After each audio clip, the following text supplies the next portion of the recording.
¿A cuánto les gusta cuando alguien hace algo inesperado por ustedes? Por ejemplo, cuando los hijos sacan la basura sin que usted se los pida. Qué bonito es, ¿verdad? Qué bonito es cuando alguien hace algo inesperado por nosotros. Y nosotros estamos aquí reunidos esta tarde precisamente por eso, porque alguien hizo algo inesperado. Alguien hizo algo que no estaba en el libreto de nuestras vidas. Algo que no estaba programado para ser hecho. Yo soy de las personas que cultivo gratitud cuando alguien me hace un favor. Para mí significa mucho. Pero nada se compara con el favor que Cristo Jesús le hizo a mi vida. Nada se compara con los beneficios que Jesús ha traído a mi vida personal. Marcos capítulo 16, por favor, abra su Biblia allí. Vamos a leer versículos 1 y 2 a partir del capítulo 16 del libro de Marcos.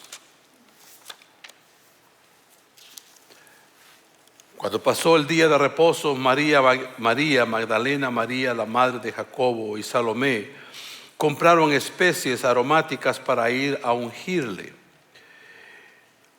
Y muy de mañana, el primer día de la semana, vinieron al sepulcro ya saliendo el sol. Vamos a pausar aquí, vamos a hacer un pequeño receso aquí. Imagínense ustedes que estas mujeres habían visto qué había ocurrido con el Señor Jesús el día anterior. ¿Qué había pasado el día antes del día de reposo? Imagínese usted cuál era la expectativa de estas mujeres al llegar el día después del día de reposo, el día domingo. ¿Cuál sería la expectativa de esas mujeres llegando a la tumba? Imagínese usted que esas mujeres se han pasado por algún lugar a comprar, como dice la Escritura, a comprar especies aromáticas. Y la razón de eso es porque en la cultura judía, cuando alguien moría, había dos maneras de enterrarlos. Una era pasarlo por el movimiento de momia, de hacer todo lo que se hace para preservar el cuerpo, o simplemente los enrollaban en lienzos y les ponían aromáticas a los cuerpos para minimizar un poco el efecto de la descomposición.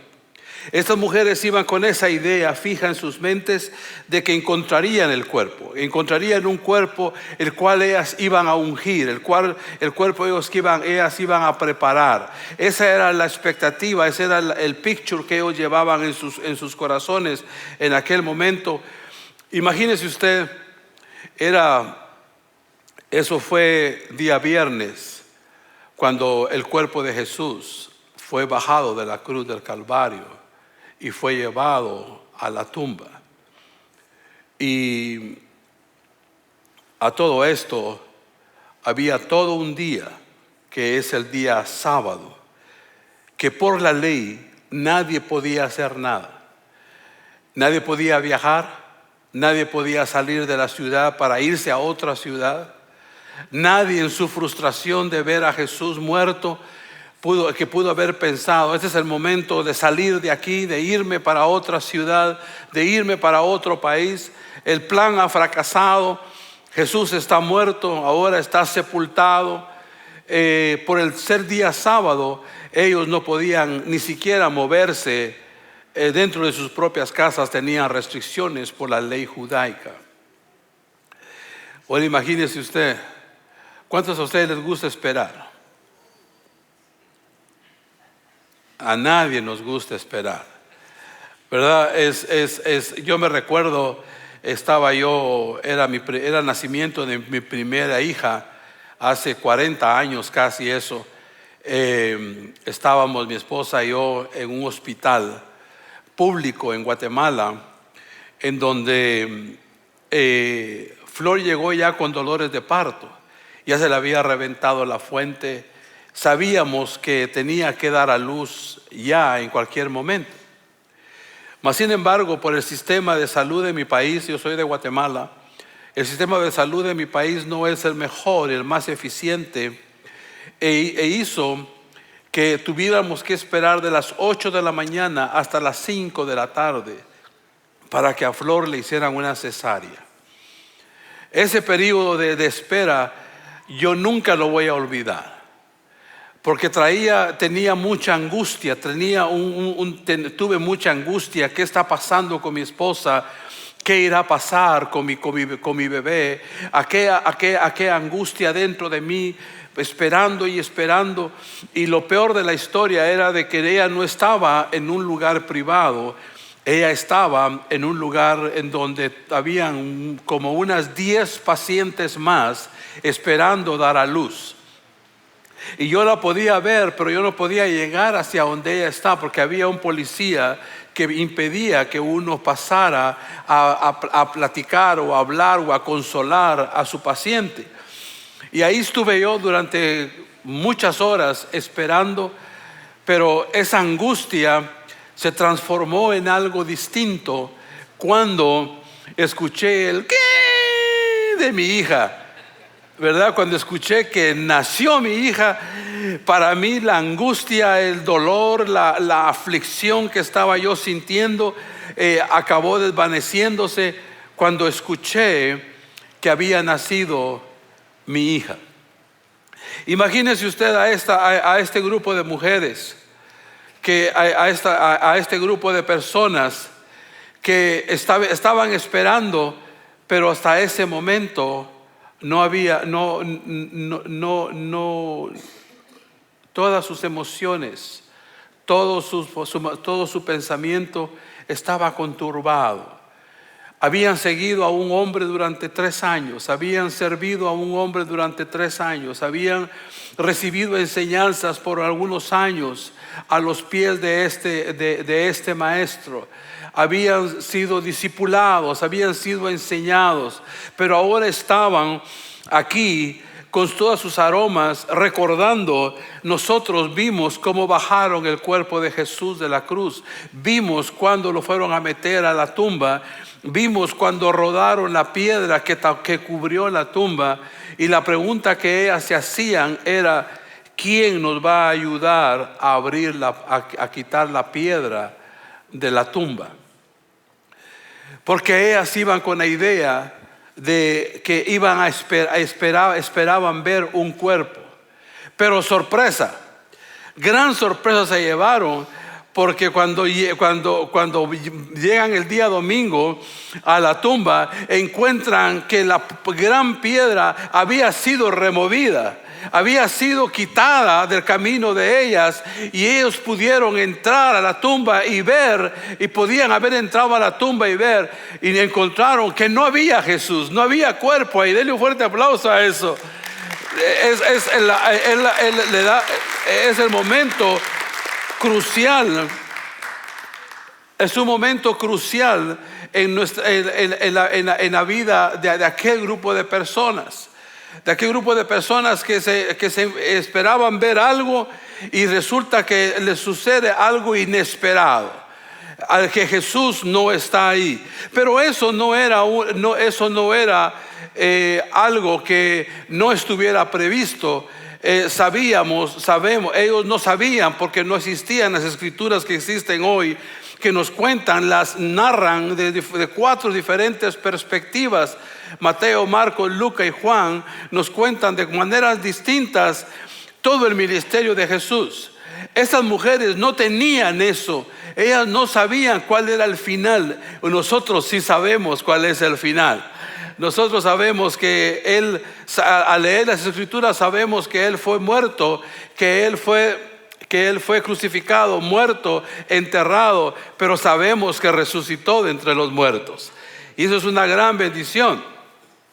Pero pasaron tiempo, y de repente surge la doctrina que cuestionaba si había resurrección de los muertos o no había resurrección de los muertos. ¿Ha estado usted en algún momento en el que, en algún momento de divergencia? ¿Ha estado usted en algún momento en el que usted piensa, ¿qué si no hubiese pasado tal y tal cual cosa?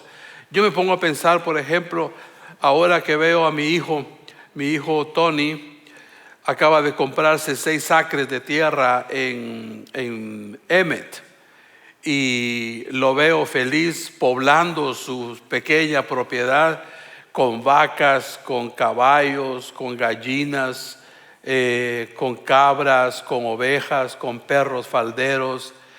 Lo veo y digo yo, ¿qué hubiera pasado si yo decido no venirme a vivir a los Estados Unidos? ¿Qué hubiese pasado, verdad? Ese momento de divergencia, ese momento de ¿qué si yo no hubiera tomado aquella decisión que tomé? Con eso en mente, yo quiero que usted se pregunte, ¿qué si no hubo resurrección? ¿Qué si no hay resurrección? Usted sabe que había una doctrina que el apóstol Pablo en el capítulo 15 del libro de Corintios se refiere a ella. Había un grupo de saduceos que decían que no había habido resurrección. Y tomaron la narración tomaron la narración verbal que había en aquel momento, porque se había dicho o se dijo que los discípulos de Jesús habían llegado de noche y habían sustraído el cuerpo y lo habían escondido. Y ellos decían, y hubo quien les pagó a estos soldados para que dijeran que eso era lo que había ocurrido. Pero no fue lo que ocurrió, ¿verdad? ¿Qué si no hay resurrección? Vamos a jugar un poquito con eso en nuestras mentes. ¿Qué sería de nosotros si no hubiese resurrección? Si no hubiese resurrección, la cruz sería irrelevante. No tendría ningún valor la cruz. Tendríamos que acabar con la Navidad, tendríamos que acabar con acabar la Semana Santa, tendríamos que cancelar varias cosas que hoy hacen parte de nuestra cultura y hacen parte de nuestro día, de nuestros festejos anuales. Más triste que eso sería que todavía estaríamos perdidos en nuestros pecados. Si no hubiese resurrección, todavía estaríamos perdidos en nuestros pecados. ¿Qué significa eso? Miren, mis hermanos, nosotros todos los días luchamos con algo que le llamamos tentaciones. Todos los días nosotros somos tentados no a acercarnos a Dios, sino a alejarnos de Dios. Si no hubiese habido resurrección, definitivamente estaríamos perdidos en nuestros delitos y pecados. Todavía estuviéramos esclavos, sin esperanza y sin fe. Otra de las cosas que pasarían si nosotros si no hubiese habido resurrección, es que nosotros seríamos tontos por creer en la resurrección. Y en 1 Corintios capítulo 15 versículo 19 dice: si en Cristo solo todos tenemos esperanza y vida, nosotros seríamos tontos en creer que ha habido resurrección. Seríamos vistos como gente con poco coeficiente intelectual. Pero bendito sea el nombre del Señor. Abra Marcos capítulo 16 versículos 3 a 8. Y decían unos a otros: ¿quién removerá la piedra que por nosotros en la entrada del sepulcro? Y al levantar los ojos vieron que la piedra había sido removida. Era una piedra muy grande. Al entrar en el sepulcro vieron a un joven sentado a la derecha, vestido con un manto blanco, y se asustaron. Y les dijo: no os asustéis, Busca a Jesús de Nazaret que fue crucificado, ha resucitado. Él no está más aquí. Mira el lugar donde lo pusieron. Ir pues y decir a sus discípulos y a Pedro que Él va delante de vosotros a Galilea. Ahí verás como Él lo dijo. El hecho que para nosotros, el hecho de que exista el cuestionamiento si hubo o no resurrección, ya les dije, traería devastadoras consecuencias en nuestra fe. En 1 Corintios nos enseña, 1 Corintios capítulo 15, el apóstol Pablo nos enseña claramente que nuestra fe sería vana. Nuestra fe sería vana. Pero nosotros sabemos que hubo resurrección. Diga conmigo, yo sé que hubo resurrección. Yo sé que hubo resurrección y eso hace que la cruz tenga un propósito. Usted sabe que la cruz en sí era el símbolo o era el método más cruel de castigo que los romanos tenían. Nosotros no veneramos la cruz. Nosotros no veneramos la cruz. Nosotros no alabamos la cruz. Nosotros apreciamos lo que ocurrió en la cruz del Calvario. Lo hace relevante el hecho de que haya habido resurrección. Significa que lo que ocurrió en la cruz del Calvario es 100% verdad, incuestionable. Cada momento, cada dolor, cada sufrimiento que Jesús pasó durante ese tiempo colgado en la cruz del Calvario, siendo pullado por sus costados, siendo clavado de sus manos, siendo clavado de sus pies. Todo eso fue real y ocurrió en la cruz del Calvario. Y para nosotros el significado de eso es muy profundo, porque entre otras cosas significa que Él tomó nuestro lugar. Esas heridas, esos hematomas, ese dolor que Jesús pasó, debimos haberlo pasado nosotros y cada uno de nosotros por nuestros pecados, por nuestras transgresiones. Pero bendito sea el nombre del Señor, que Jesús obedientemente tomó nuestro lugar en la cruz del Calvario. Y nosotros deberíamos haber ido a la cruz, pero no fuimos nosotros. Habla Romanos capítulo 3, versículo 23. La Biblia dice: por cuanto todos pecaron, están destituidos de la gloria de Dios. Todos nosotros éramos candidatos a la cruz. Todos nosotros éramos personas que estábamos sentenciados a tener que pagar por nuestros pecados. Pero Jesús vino y tomó nuestro lugar. Ese es el significado que tiene la cruz del Calvario para nosotros. Es un significado profundo. Abra Colosenses, por favor. Colosenses capítulo 2, versículos 13 a 14. Colosenses capítulo 2, versículos 13 a 14. Y vosotros que estabais muertos en vuestros pecados y en la incircuncisión de vuestra carne, Dios los vivificó juntamente con Él, perdonándonos todas nuestras ofensas, cancelando el registro de deudas que estaba contra nosotros con sus exigencias legales. Él lo dejó a un lado, clavándolo en la cruz. Exigencias legales. Teníamos que pagar las infracciones que la ley decía que éramos culpables. Y nosotros tenemos que celebrar que sí hubo resurrección y que la cruz del Calvario tiene un sentido, tuvo un sentido y no va a perder ningún sentido.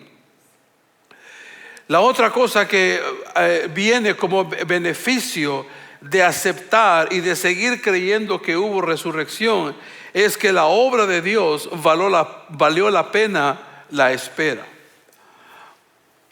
Vea lo que dice. La obra de Dios valió la pena. Valió la pena que Jesús fuese a la cruz del Calvario por nosotros. Valió la pena. ¿Por qué? Porque hoy, en consecuencia de eso, tenemos sanidad. En consecuencia de eso tenemos beneficios como la vida eterna, por ejemplo.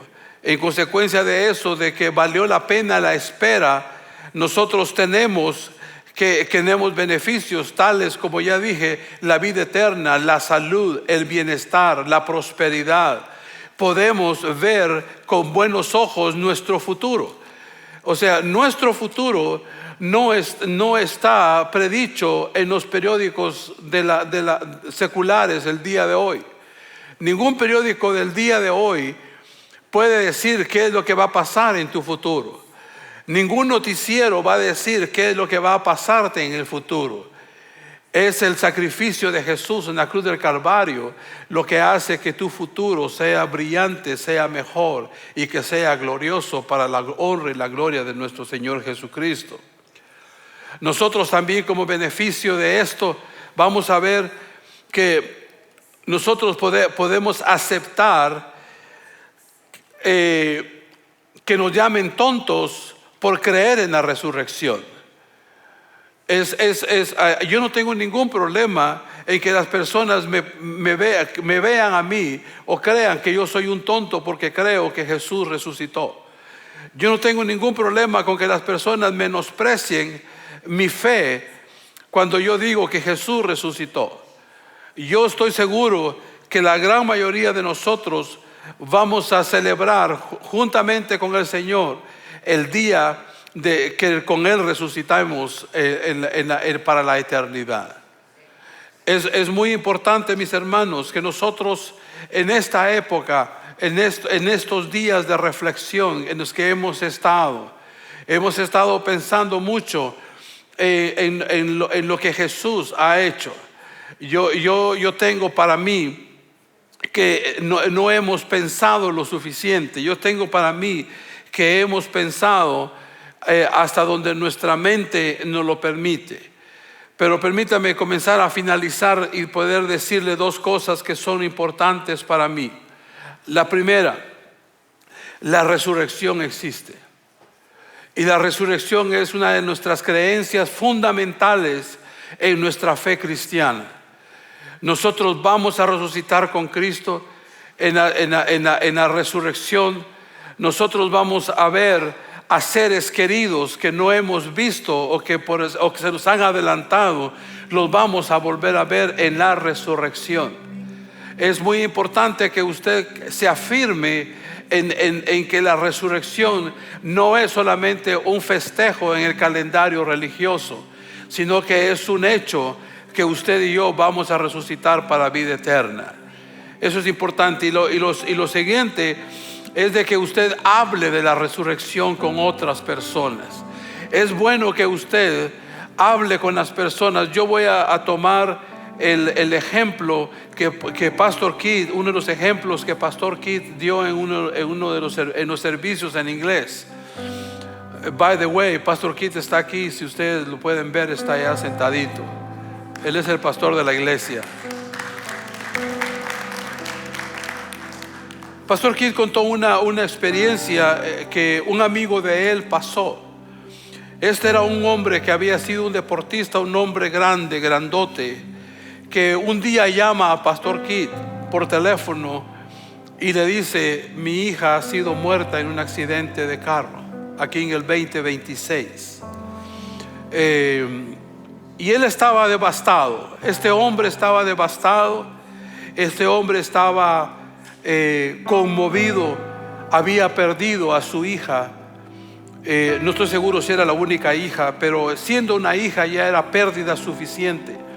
Y este hombre le dice al teléfono a Pastor Keith: una de las cosas que me consuelan es que yo estoy seguro que voy a volver a ver a mi hija. En medio del dolor, en medio de la tragedia, este hombre dice: yo sé que voy a volver a ver a mi hija. Y eso es lo que la resurrección trae para nosotros. Esa fe, esa confianza de que vamos a ver a seres amados en la resurrección. Póngase de pie, por favor, y permítame orar por usted.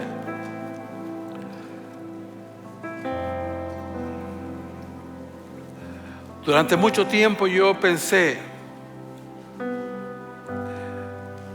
déjeme decirle cómo es la Semana Santa en mi país. La Semana Santa en mi país comienza el Domingo de Ramos. Y desde el miércoles las personas salen de vacaciones y se van a la playa, se van a lugares turísticos y regresan el domingo en la noche o lunes en la mañana, después de haber ido a tener una fiesta. Eso era para mí Semana Santa en mis años de infancia y parte de mi adolescencia. Nada que ver con lo que realmente la Semana Santa debería de ser o debe de ser para nosotros.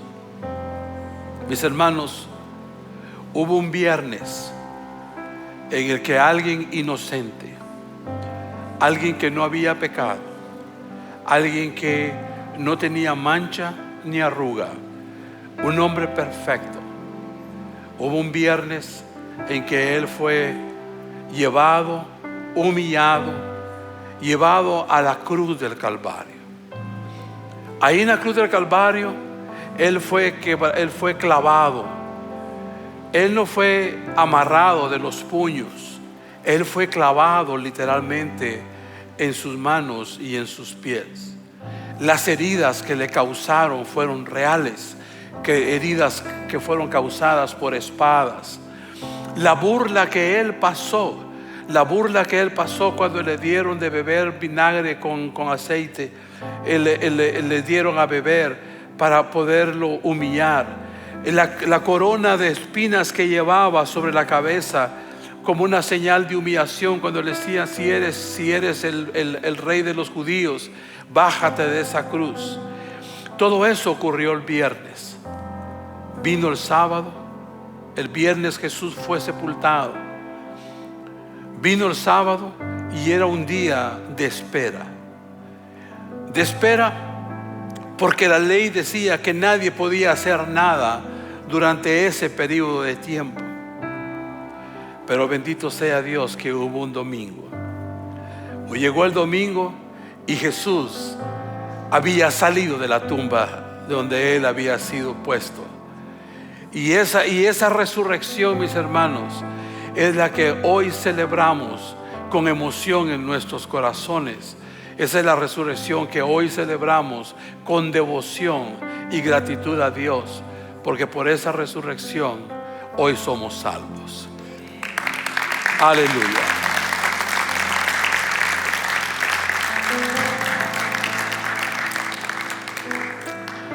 Amado Dios, te doy gracias por la bendición que nos das de poder celebrar no solamente el Calvario al que tú fuiste sometido, Señor, llevando en ti mismo el peso de nuestras transgresiones, la culpa de nuestros pecados.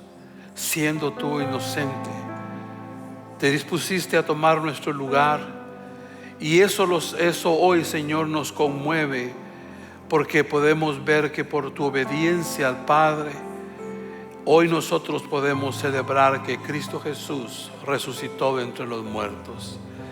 Y el creer en eso, Señor, para nosotros nos hace candidatos, Señor, a tener una vida en comunión contigo todo el tiempo, por la eternidad. Te suplico, Dios, que tú nos bendigas y nos permitas ver que en la resurrección nuestros sueños también pueden ser resucitados. Nuestras ilusiones, Señor, pueden ser resucitadas. Los planes que antes fueron muertos, Señor, pueden recibir vida nueva por el poder de la resurrección. Te damos gracias, Dios, y te pedimos que tú nos bendigas el resto de este día, que tú bendigas nuestras actividades la próxima semana, y que todo lo que hagamos lo hagamos agradecidos, pensando siempre, Señor, que tenemos lo que tenemos sin merecerlo, solo por tu amor y por tu gracia. Nos despedimos de este lugar, Señor, pero no nos despedimos de tu presencia, porque tu presencia va con nosotros todo el tiempo. Oramos, sí, Señor, agradecidos en el nombre de Jesús. Amén. Amén. Que Dios me los bendiga, mis hermanos. Gracias por escucharme una vez más.